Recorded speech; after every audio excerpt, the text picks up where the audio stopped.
queda camino por recorrer en vuestras ya largas carreras.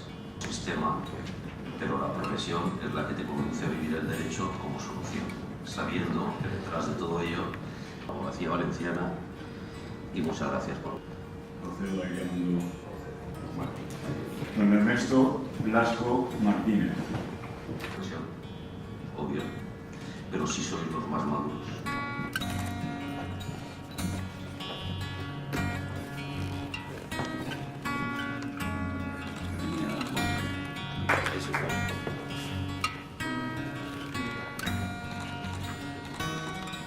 Animo a los más maduros.